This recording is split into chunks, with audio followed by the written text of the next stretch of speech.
একটা ছোট্ট পাড়ার টিম আছে। টিমটাকে বড় মঞ্চে দাঁড় করানোর জন্য ছেলেগুলো অবিরাম খেটে যায়।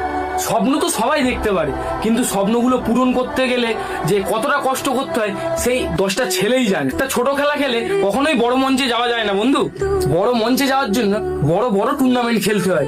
একটা টুর্নামেন্ট খেলার আগে সেই টুর্নামেন্টের টাকা জোগাড় করতে করতে ফেটে যায় তাদের। কেউ হয়তো মা বাবার কাছে বকা খেয়ে কিছু টাকা জোগাড় করে, কেউ হয়তো নিজের পকেট মানি থেকে টাকা বাঁচিয়ে বাঁচিয়ে টাকা জোগাড় করে, কেউ হয়তো ছোট ছোট কিছু কাজ করে টাকা উপার্জন করে একটা মাত্র এন্ট্রি কাটে সবাই মিলে। আর খেলাগুলো দূরে হওয়ার জন্য বাইক লাগে। আমরা তো ছোট বন্ধু, আমাদের বাইকও কেউ হাতে দিতে চায় না সহজে। কষ্ট করে 3টে মাত্র গাড়ি জোগাড় করি, তার মধ্যে কোনো গাড়ি ঠেলে স্টার্ট দিতে হয়, কোনো গাড়ি ব্রেক থাকে না। এরম ভাবেই আমাদের একটা খেলা কাটতে হয়। খেলার মাঠে খেলা খেলার পরে যখন রাত হয়ে যায় না, তখন খাওয়ার জন্য সেই ছেলেগুলোর কাছে কোনো টাকা থাকে না। জল খেয়ে ঘন্টার পর ঘন্টা কাটাতে হয় তাদেরকে।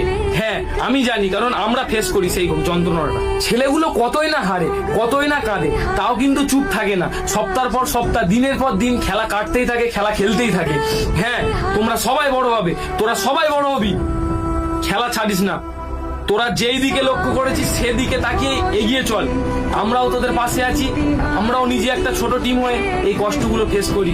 একদিন সবাইকে দেখিয়ে দেবো যে আমরাও বড় মঞ্চে